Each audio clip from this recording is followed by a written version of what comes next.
Semenjak menjadi bagian dari Khilafah Utsmaniyah di masa Khalifah Salim II bin Sulaiman Al-Qanuni, Kesultanan Aceh berkembang menjadi kekuatan Islam yang sangat diperhitungkan di Asia Tenggara. Ditakuti lawan dan disegani kawan, negara-negara di Eropa di abad ke-16 dan ke-17 seperti Inggris, Prancis, Spanyol, dan Denmark tidak berani berbuat macam-macam di Nanggro. Adapun Portugis yang masih menguasai Malaka selalu dibuat cemas dengan keadaannya yang terkepung oleh dominasi Aceh di Sumatera dan Semenanjung Melayu. Bersinarnya dominasi militer Kesultanan Aceh di kawasan tidak bisa dilepaskan dari pendidikan jihad dan teknologi pendukungnya yang diberikan Khilafah Utsmaniyah kepada rakyat Aceh. Di Banda Aceh ada namanya Kampung Bitai. Bitai itu dulu kepada orang asing disebut Beta, kemudian merubah Bitai namanya. Di situ ada namanya ada sebut Baitul Maqdis, ada sebut Baital Maqdis. Itu nama institusi lembaga akmilnya, Akademi Militer di Banda Aceh. Mana kan ada itu sebuah negara, tapi yang luar biasanya instrukturnya 100 orang saya lihat dalam catatan itu dari Turki. Pendidikan agama dan militer yang diberikan Khilafah Utsmani di Kampung Bitai terbuka untuk kaum muslim dan muslimah.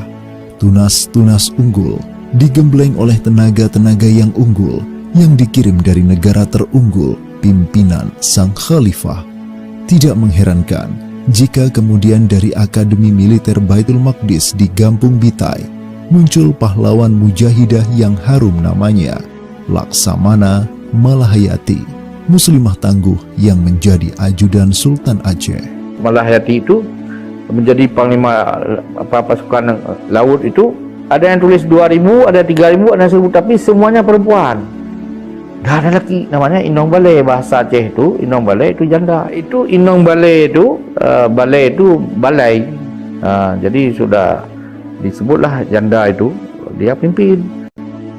Armada Kesultanan Aceh yang dikdaya melibatkan semua elemen rakyat, mulai dari ulama, orang kaya, pedagang, sampai kaum muslimahnya, telah membawa Aceh menjadi negara yang maju, mulai dari dunia militer, ekonomi, politik, sampai semesta keilmuan dan budaya.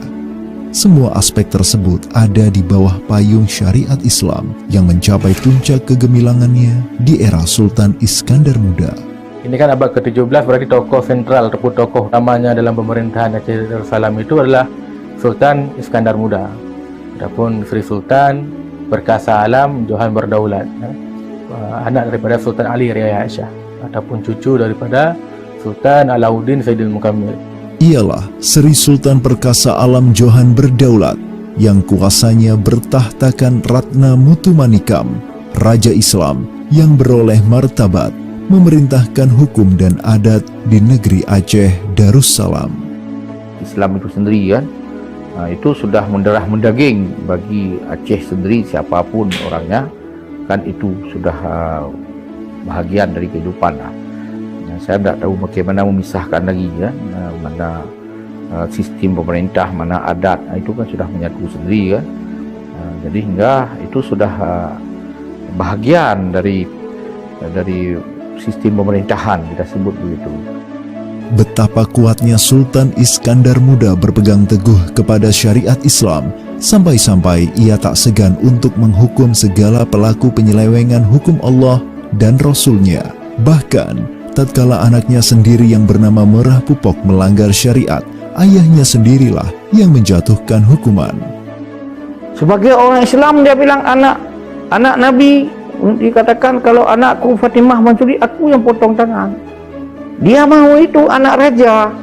Apa yang kurang anakku? Kamu semua dapat, kenapa kamu melakukan itu? Akhirnya dia bunuh.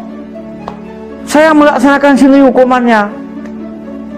Coba bayangkan kalau bukan karena Islam begini, kamu cabut, kita cari dia bukan Islam, dah ada di dunia itu.